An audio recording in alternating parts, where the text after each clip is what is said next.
Let me say just a little bit more about the style of housing that we are developing and the legal structure for it, as well as the financial strategies. So we call this the village model. It's a combination of using community land trust and housing co-ops. So just a word about housing co-ops, because they've been around for a long time, especially on the East Coast, I think a little more common, where apartment buildings have been converted into co-ops. And typically the tenants band together, pool their resources, purchase the building, take out a mortgage, and then they own that building. And housing co-ops are a little different from condominiums where you own your apartment. In this case, if there are 100 apartments, you buy the building, everybody owns 1/100th of everyone else's apartment. And then you combine that with a community land trust, also something that's been around for a long time, used for a whole variety of purposes, basically any public good, from preserving natural areas to supporting civic organizations and creating affordable housing. And the basic idea is that the land trust is the steward of the land and ensures that it is used for the benefit of the community in perpetuity. And when you combine the community land trust with a housing co-op, you take the cost of the land out of the equation. So instead of paying for that cost of the land, the co-op only has to pay then for the cost of the housing, and then they pay a modest fee for the ground lease. And the community land trust can set that fee at whatever level they desire. If it's well funded, it can be as low as $1 a year. But more importantly, the land trust then sets the terms for those structures. So in our case, we want to keep affordable housing affordable. So we use the limited equity co-op that sets the limit on the value of the shares in the co-op, so that if housing prices skyrocket, someone can't just go out and sell their membership to the highest bidder on the free market. And nor can the co-op decide to collectively cash in to sell their project to a developer. And this actually has happened, especially in New York, where you had these apartment buildings converted to the co-ops, back in the 50s. Housing prices skyrocket. They see a chance to cash in. They just sell the whole thing, move out, and cash out. And now that project is no longer affordable. So the community land trust prevents that from happening. So the village model then, just in one image here, if you start with the land trust there at the bottom of the image, the land trust leases the property to the co-op, it's the steward for permanent affordability, and very importantly, it provides training to the co-op members. And this is one of the things I've learned in doing this work, is most people come into our projects and they're used to being a renter. They know how to do that. They know how to be a tenant. What they don't know is how to be a landlord, because now they are the landlord as well as the tenant. And so you have to train people on that process. And the co-op, the housing that's on that property, then that leases from the land trust and provides that affordable monthly payment and limited equity to the residents. And of course, the goal to keep it affordable is then to operate at cost. So there's no profit margin built into this. So that's part of what also keeps it affordable. And then of course, they operate through a democratic process, electing their board members, making the decisions, and so forth. And that too also sometimes takes a little bit of education. So three primary benefits to the structure. That first of all, we believe very strongly that resident-owned housing is always, or at least almost always, preferable to rental housing for a number of reasons. It increases financial stability. It gives the resident a stake in the property. Therefore, they're much more likely to take care of it.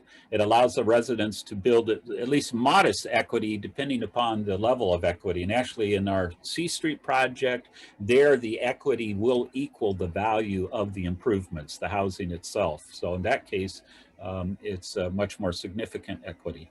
And it gives them more control over their housing and their future. And secondly, unlike some affordable housing projects, especially those financed with tax credits where you just have a private developer, at the end of the period dictated by that financial mechanism, they can turn around and convert it into market rate housing. So in our case, the housing will remain affordable in perpetuity through that structure of the community land trust. And finally, it's a low risk investment. And a lot of studies have shown that co-op housing actually is lower risk than private housing, that the default rate is lower because you have all these different households who are invested into its success. One person has difficulty, they rally around that person. It doesn't threaten the entire project. And finally, I'll say just a little bit more about then some of the financial strategies. So first of all, if we start on the left-hand side of this graph with the community land trust, there are a variety of ways that you can fund the purchase of the property. Talk to your city about community development, CDBG grants. Talk to Oregon Housing and Services about possible funding sources. We chose to do it through fundraising. We have purchased all of our property up to date just by fundraising and occasionally with some grants as well. It's just simpler in many ways. It's a lot of work, but you don't have to go through some of the processes that you have to do to get public funding.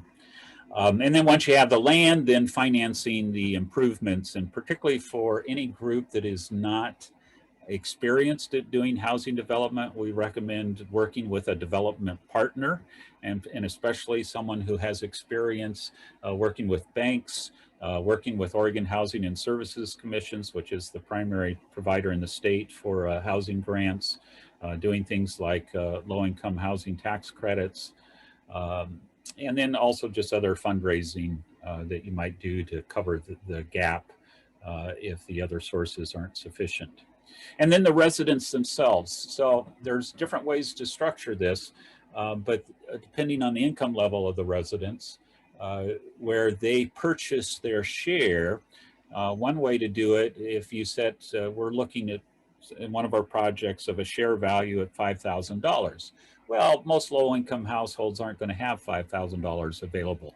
But there are programs, in particular the IDA program, where low-income people, if they're signed up for an IDA account, they're setting aside money, $100 a month kind of thing that gets matched through that program. I think it's 3 to 1, maybe more than that now, so that their dollars are multiplied, that's set aside. Those dollars can only be used for housing and for a few other purposes, but people in IDA programs might have sufficient money that they could put that $5,000 down. We're looking to do that in our C Street project, for instance, or setting up a revolving loan fund where the residents pay into that, and then that might be used to finance someone else's membership share down the road, other homeowner assistance programs. But encouraging in some way, developing a way that so that those future residents of the program are actually also contributing to the cost to it, even if it's a small amount. Finally, just some of the resources that we have available on our website at squareonevillages.org. There is what we call our toolbox that has a list of resources. And then we have a new website called the Village Model. It's actually, the address is villagemodel.org without the in front of it, that has a lot more on it. We've developed this website with support from Meyer Memorial Trust. And there are some articles that go into great length describing this whole model of the community land trust and the limited equity co-op.